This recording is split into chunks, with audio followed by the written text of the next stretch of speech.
Welcome to the channel, everyone. I'm Brant Fowler, and I'm ready to talk about only good comics. Now let's hit that intro.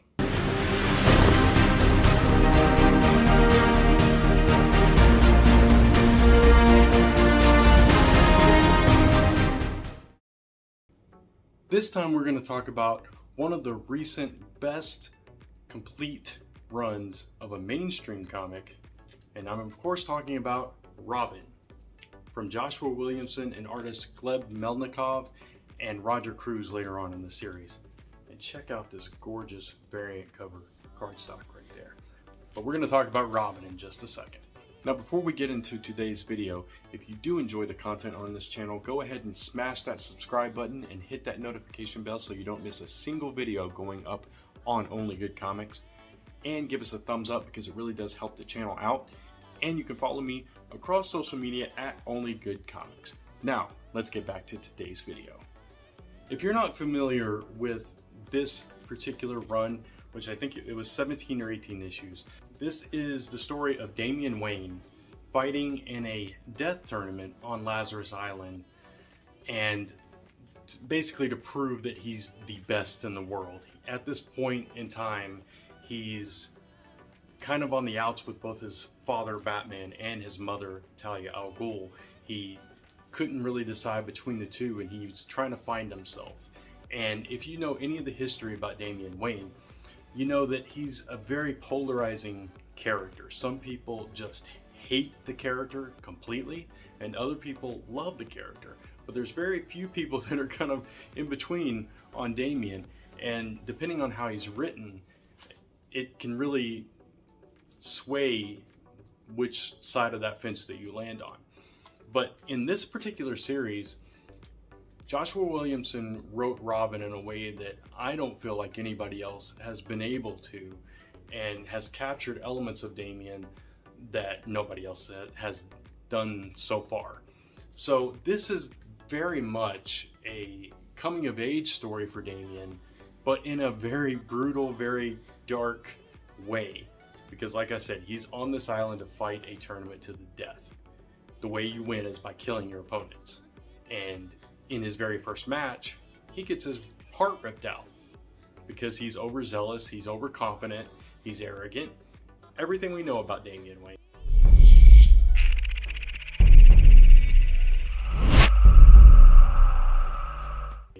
And he goes out there and he literally gets his heart ripped out of his chest. It's a minor spoiler, that happens very early on, but it's okay. He's still alive, because Lazarus Island, if you know anything about the Lazarus Pits, you can kind of get the hint there.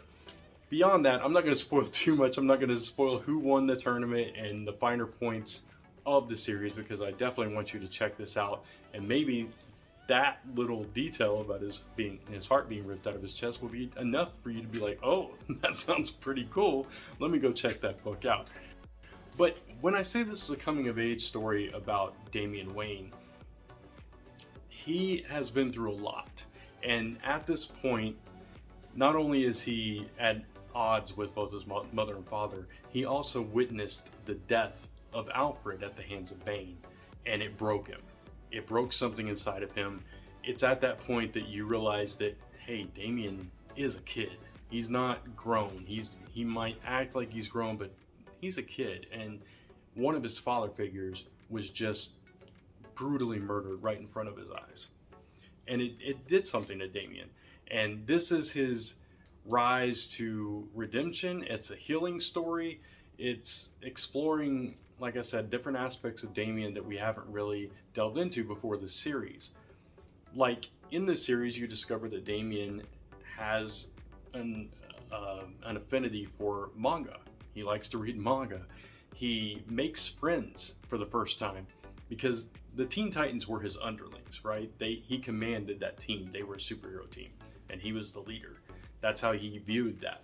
But here, amongst these competitors that are literally trying to kill him, he finds friendship, and not just fleeting friendship, because as we see going forward, after this storyline, in little sprinkles of it in other books, Damian has found potentially lifelong friendships throughout this traumatic experience on Lazarus Island. He meets Flatline, which is a girl that he kind of connects with, who also has a dark past, a very complicated past, and their interaction from beginning to end is complicated to say the least. It gets very heated, it gets very confusing. You don't really know where either character stands with one another, even up till the very last minute. So it's a phenomenal read that paints Damian in a completely different light, and I guarantee by the end of the series, if you're not a Damian fan, you will, if you're not a fan, you will at least understand and appreciate the character a lot more, and you'll appreciate the journey that he's been on to get where he is. There's also a great moment in this series where the Bat family, the Bat kids, as it were, come together. They come to Damian's aid and they try to help him, and of course he's Damian, so he's like, he's a lot like his father. He just kind of blows them off. It's like, I don't need your help and all that, but at the same time he feels, you can tell in the art, in the expressions of his face, in his inner monologue, in everything around him, you can tell that them coming to his aid touched him. It showed that he was more than just the superior Robin, the superior sidekick, the real heir to the Batman cowl. He was part of this family. And it's something that the only other place that has really done that relationship justice is the webtoon Batman Family Adventures. You should definitely go check that out. It's fantastic. It's funny. It's a totally different take on this, but if you're a Batman reader, you'll appreciate every aspect of that as well. But yeah, so he finds family in his actual, I don't know, can't really call them foster brothers and sisters, but you know, his makeshift family in the Bat world, and also in the friendships that he forms on this island.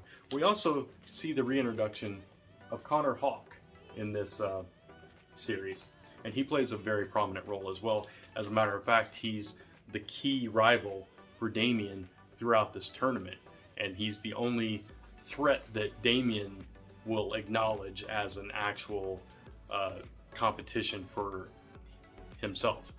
So whether it's the Bat family getting involved, whether it's the multiple deaths that you see throughout this, the subplots of Ra's al Ghul kind of pulling strings here and there, or Damian seeing the ghost of Alfred, quote unquote, kind of encouraging him and giving him advice throughout it. Damian dealing with other family matters throughout this series, or just the tournament in general, and just him being him without someone overseeing every action, every move that he makes. Like I said, it's a coming of age journey for Damian, and it is the best Damian Wayne that I have ever read. This is a phenomenal series that was a complete beginning, middle, and end, but also led into other stories going forward, like Batman vs. Robin and things that happen in other Bat books, here and there, Deathstroke, etc. I forget what that, and I just dropped one of my comics. But I forget what that story, the title of the story was called, where Batman and Deathstroke and all that, that was the preceding thing to Batman vs. Robin and all that. Regardless, this is the seminal Damian Wayne story.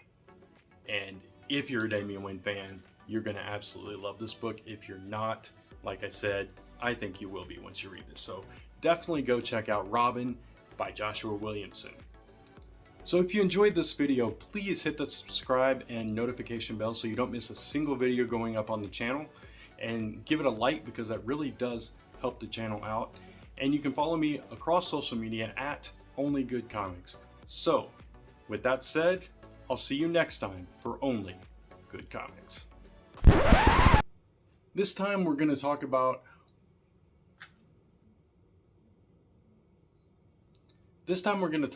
one of the most recent, oh my god, I can't. This time we're going to talk about one of the recent, god.